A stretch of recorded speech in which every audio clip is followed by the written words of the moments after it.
Hello बच्चों, सो बेटा let's see the question and the question says if x is the amount of adsorbate and m is the amount of adsorbent then which of the following is not related to the adsorption process। तो कौन सा सही नहीं है हमारे को वो बताना है। देखिए बेटा फ्रॉम फ्रेंडलिच एडसॉर्प्शन आइसोथर्म हमारे को पता है भाई x by m क्या होता है, it is k into p की पावर 1 by n ये रिलेशन हमारे को पता है। अब बेटा ये रिलेशन तो हमारे को पता है, अब अगर हम इसके रिस्पेक्ट में ग्राफ बनाए तो ग्राफ कैसा होगा, अगर we have x by m at y axis pressure at x axis तो ये हमारा कुछ ग्राफ इस टाइप का बनता है। ठीक है, this is the variation that we get. ठीक है, अब अगर बेटा इसको हम बोलते हैं फ्रेंडलिच एडसॉर्प्शन आइसोथर्म। आइसोथर्म का मतलब होता है कि इसके हर पॉइंट पे जो भी टेम्परेचर है वो क्या है, कांस्टेंट टेम्परेचर है, मैंने बोल दिया T1। ठीक है, हर पॉइंट पे जो भी टेम्परेचर है कांस्टेंट है और हमने इसको क्या बोल दिया T1। ठीक है, तो ऐसे ही अगर हम एक और इसका किसी दूसरे टेम्परेचर पे वेरिएशन देखें तो ये कुछ इस टाइप का आएगा, उसके कुछ और दूसरे टेम्परेचर पे वेरिएशन देखें तो ये कुछ इस टाइप का आएगा। ठीक है, तो ये हमने इसके 3 टेम्परेचर ले लिए, ये T2 हो गया और ये T3 हो गया। ठीक है, तो वी आर हैविंग 3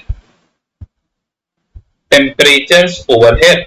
अब बेटा ये हर एक जो लाइन है ना बेटा, यहाँ पर टेम्परेचर बिल्कुल फिक्स है, मतलब ये अगर मैं बात करूं जो T3 वाली लाइन अगर आप देख सकते हो तो इसके हर पॉइंट पे टेम्परेचर फिक्स है, इसलिए हम इसको आइसोथर्म बोलते हैं। ठीक है, T2 वाली लाइन है बेटा, इसके हर पॉइंट पे टेम्परेचर सेम है, T2 ही है, तो वो आइसोथर्म है। ऐसे T1 के लिए भी ये बात होती है, तो ये अपन को ग्राफ समझ आया।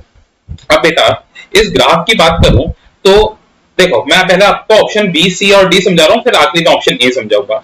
बी बोला है x by m is a function of pressure at a constant temperature। अगर मेरा कोई कांस्टेंट टेम्परेचर, जैसे मैं यहाँ पर टेम्परेचर T1 लेता हूँ, ठीक है ना, तो अब यहाँ पर प्रेशर बढ़ने से x by m की वैल्यू पहले धीरे धीरे करके बढ़ती गई और फिर वो हमारी कांस्टेंट होगी। ठीक है, मतलब हम बोल सकते हैं कि एक्सटेंट ऑफ एडसॉर्प्शन प्रेशर के प्रोपोर्शनल है किसी कांस्टेंट टेम्परेचर पे, ये बात बिल्कुल सही है।